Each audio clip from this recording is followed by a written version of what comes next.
ও হে দুনিয়ার মানুষ, শোনো শোনো, আল্লাহ তাআলা কোরআন শরীফের মধ্যে জানিয়ে দিলেন ওয়াল আসর, সময়ের কসম। আল্লাহ তাআলা এখানে সময়ের কসম খেয়েছেন, ওয়াল আসর, সময়ের কসম। কারণ এই পৃথিবীতে মানুষের জীবনে সবচেয়ে মূল্যবান জিনিস হলো কোনটি বলেন তো? এই পৃথিবীতে মানুষের জীবনের সবচেয়ে মূল্যবান জিনিস হলো সময়।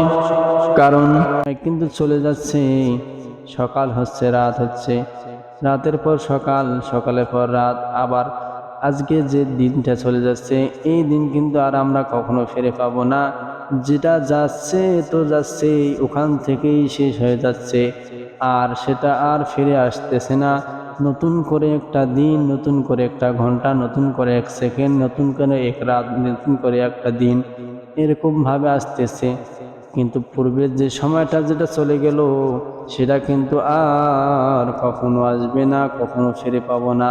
তাই আল্লাহ তাআলা কোরআন শরীফের মধ্যে সময়ের কসম খেয়েছেন, ওয়াল আসর, সময়ের কসম। ইন্নাল ইনসানা লাফি খুস, ইন্না মানে নিশ্চয়, ইনসানা মানে মানুষ, লাফি মাদের মধ্যে, খুসর মানে ক্ষতির, নিশ্চয় মানুষ ক্ষতির মধ্যে রয়েছে। ইন্নাল ইনসানা লাফি খুস, নিশ্চয় মানুষ ক্ষতির মধ্যে রয়েছে। আল্লাহ তাআলা কি বলেন? সময়ের কসম, নিশ্চয় মানুষ ক্ষতির মধ্যে রয়েছে। এখানে যে আল্লাহ তাআলা নিশ্চয় মানুষ ক্ষতির মধ্যে রয়েছে বললেন, আচ্ছা মানুষ তো আমরাও, মানুষ তো সবাই, আচ্ছা সবাই কি ক্ষতির মধ্যে রয়েছে? আল্লাহ তাআলা এটা কি বললেন?